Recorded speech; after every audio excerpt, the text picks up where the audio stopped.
Le Grand Bazar. L'invité du jour. Le Grand Bazar. Le Grand Bazar. Grand Bazar. L'invité du jour. Le Grand Bazar. Le Grand Bazar. Le Grand Bazar.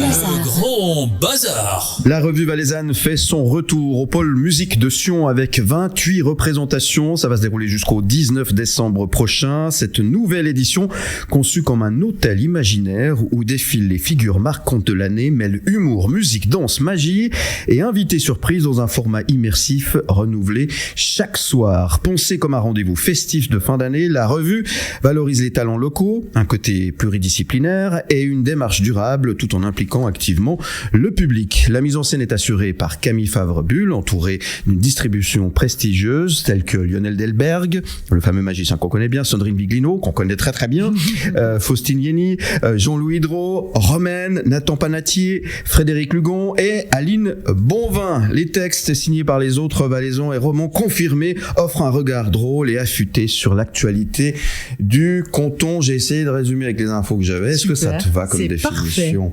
Ouais, on a des... Mais c'est vrai que c'est un vrai travail d'équipe, parce qu'il y a ceux qui sont dans l'ombre, il y a ceux qui sont sur scène, et puis là, je suis très, très heureuse de tous ceux qui m'entourent, de la scénographe au costume. Enfin, on a vraiment voulu faire marquer le coup pour ce retour d'une revue avec plusieurs artistes Moi, ça sur faisait scène. longtemps qu'il n'y avait plus de revue en Valais. Il y avait Frédéric Recrozio qui avait fait un truc génial, Oui, c'est c'était juste. ma revue à nous, il avait réinventé le style en étant seul sur scène, et il le faisait ça admirablement bien, et puis du coup il a arrêté il y a 2-3 ans, et puis il y avait une place à prendre, et je me suis dit pourquoi pas, et j'ai réussi à arnaquer mes potes au comité, des gens très compétents pour qu'ils organisent tout ça. C'est vrai que ça fait 1 année et demie, 2 ans qu'on planifiait, parce que c'est toujours des gros événements sur 28 jours, et puis voilà, il faut que ça soit marquant et impactant. Alors, est-ce qu'on peut rire de tout cette fameuse question, même en Valais? Ouais. Oui, c'est compliqué, c'est toujours bien perçu, parce que des fois on peut piquer, surtout qu'il y a pas mal de choses à dire. Alors, je vais vous donner juste un exemple. Avec Camille Favre-Bull, on s'est posé la question comment on allait aborder Blatten, par exemple, qui est un événement majeur en Valais, et ça a été évident, et on l'a abordé de façon poétique. Donc voilà, il y a de l'émotion aussi dans la revue valaisanne, parce qu'il y a des choses, nous-mêmes, on n'a pas forcément envie de rire, mais on avait envie d'en parler. Ouais. Et puis, c'est un bel exemple. On a tous notre sensibilité. Et puis après, c'est vrai qu'après des années dans le métier, on sait aussi où on met le curseur. Voilà, moi, j'ai pas forcément un humour qui va blesser les personnes, mais par contre, on va en parler de façon rigolote. Et puis, le but, vous l'avez dit en intro, on a des guests tous les soirs, et on a quasiment tous ceux. Alors, on n'a pas Donald Trump qui va venir, mais tous ceux qui sont dont on parle dans la rue, voilà, ils vont venir. Donc, ça va être aussi sympa de pouvoir en discuter. Et puis, voilà, ils ont aussi un regard autocritique sur ce qu'ils font. Vous adaptez selon l'actualité, parce que souvent une revue, on croit que c'est dans le marbre, gravé dans le marbre. C'est évolutif, C'est évolutif, c'est ça justement. Alors là, c'était rigolo parce que toutes les revues, je pense, on parlait des 39% de parmelin, et puis là, on a eu le 15%.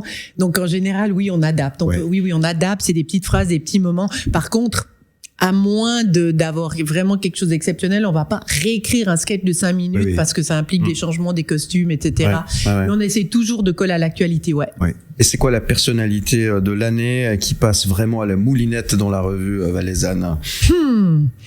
Mais je crois qu'il y en a plusieurs, mais on a un personnage récurrent, si je peux spoiler un petit peu, parce qu'il y en a un dont on veut garder la surprise, il faut venir voir la revue.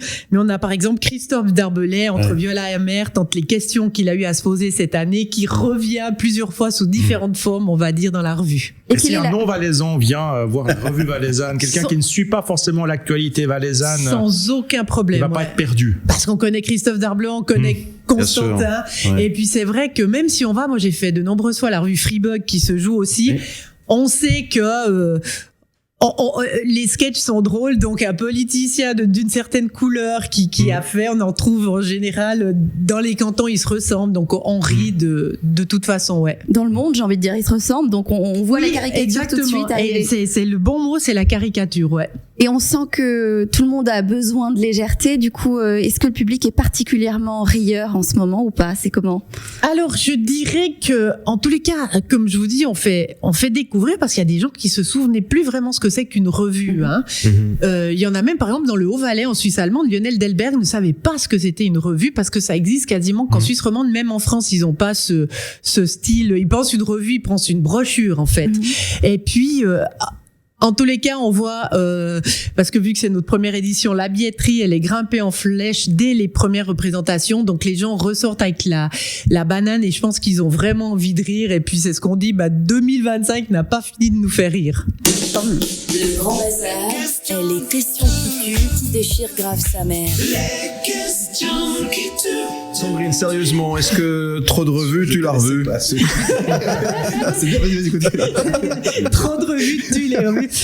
Non, Parce qu'il y en a partout.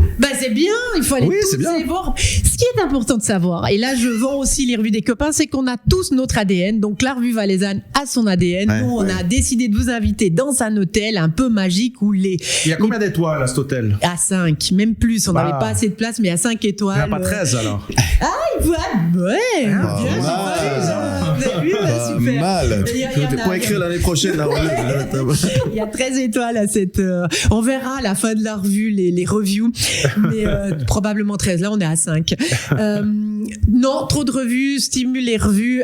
Je vous encourage tous à aller voir les autres revues parce que on fait connaissance de notre terreau national et puis surtout, il y a des super artistes sur scène. Ouais. Tu parlais de Lionel Delberg, qui est un magicien incroyable. Il est connu mondialement. Hein. Il s'est fait connaître avec des tours aux États-Unis. Il est le meilleur. Il a été révélé à Las Vegas, il est notamment. extraordinaire. Comment on intègre finalement magie, humour, tout ça dans une revue? Et est-ce que du coup il y a un travail de mise en scène pour lui, j'imagine aussi. Et c'est pas la même langue qu'il a l'habitude de parler en plus. Ouais. Alors l'objectif c'était vraiment pour nous en Valais de réunir utopiquement le haut et le bas Valais. Donc on lui a demandé d'abord un tour de magie, c'était de nous faire apparaître l'autoroute A9. Il a dit ça c'est pas dans vos cordes jusqu'à Brigue. Mais en fait on lui a demandé de réinterpréter, c'est-à-dire que ces tours de magie ont un lien avec l'actualité. Ouais. Et puis moi c'est quelqu'un que j'aime beaucoup, Lionel Delberg sur scène, et il amène un peu son flegme et il parle le haut-valaisan. Donc dans le style de spectacle qu'on voulait faire, il s'intègre parfaitement et il cartonne aussi, ouais. Et c'est vrai qu'il est extraordinaire. Ouais. On le salue d'ailleurs au passage.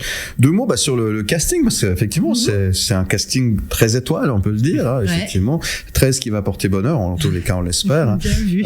Ils sont. Tu le citeras sur scène. Tu nous diras parce que ce soir-là on vient. Oui, du beau monde sur scène. Justement, tu parlais de collaboration. Peut-être rappeler peut-être ces différentes. Une revue, c'est aussi créer une équipe. Et pour ma part, dans mes spectacles, moi, je viens de la musique, je fais de l'humour. J'ai jamais tellement voulu me mettre une étiquette parce que j'ai toujours aimé faire plusieurs choses. C'est-à-dire qu'il y a du sound design, il y a des images. Et voilà, moi, j'aime quand ça bouge. Et là, on a des gens qui viennent de la comédie musicale, on a des gens qui sont des purs comédiens, on a un magicien, on a Jean-Louis Drault qui est en alternance avec Lionel Delberg, qui est un pote humoriste qui revient sur scène.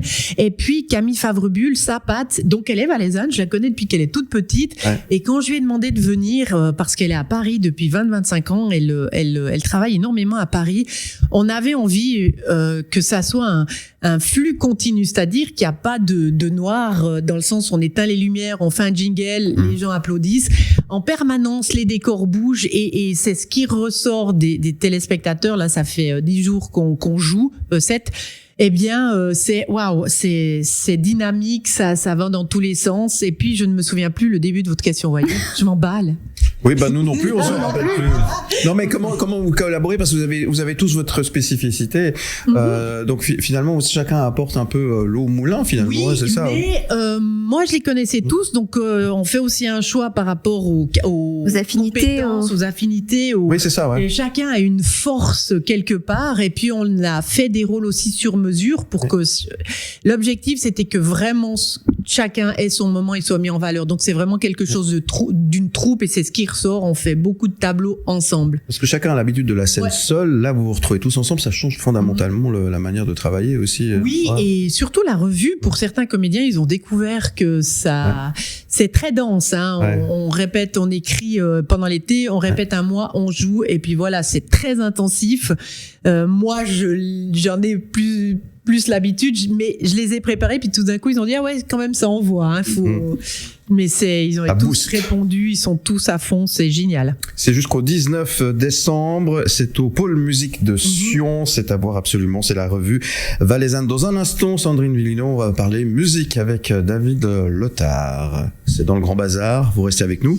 À tout de suite. Le Grand Bazar. Le Grand Bazar.